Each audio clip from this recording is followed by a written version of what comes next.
And would like to ask that every declaration promises equity, but when it comes to insulin access in low middle income countries, nothing changes. Are we witnessing declaration fatigue, like all talk, no action? James. Yeah, it's a tough one. I think there's no fatigue for making more declarations. I mean, there's, de declarations that don't really, have teeth or law or anything like that. I don't think anyone's tired of making those, but I think when it comes to actual legal changes in the country level, I think it's variable by country. I think, I was quite pessimistic on the high level stuff, and I think I remain so actually, but I'm not pessimistic on the idea of progress being made in different countries. And I think certainly when we start seeing, we all know that like most insulin products are created by three large corporations.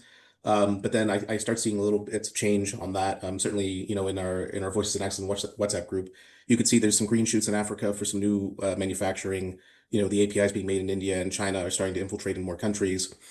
There's certainly the prices are not going wildly up anymore. I think we also see in like GLP-1s, some of the biosimilars coming in, certainly in Canada, where I'm originally from, Novo didn't file properly like its patent. So it's losing exclusivity, and the prices are going down. So stuff like that, and like some of the blood glucose monitoring stuff, some of that's going in. Now, how much of that is like the UN and how much of that is just like a market, that's trying to accommodate 800 million people, and how much of that is patients too. I mean, we see like groups like T International that have been changing the conversation in America. I know in California there was a recent public manufacturing win.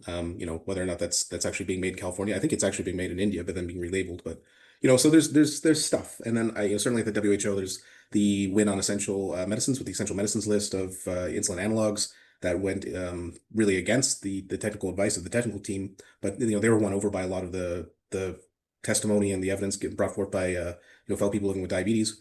And I think on the public side, it's better than it has been. I mean, I think we've as people living with diabetes, there's still the diabetes jokes, there's still the stupid, you go blind jokes and all that sort of stuff. But there's a pushback now. It's not just, a lazy joke on a late night TV show. There's pushback. So I think there's progress.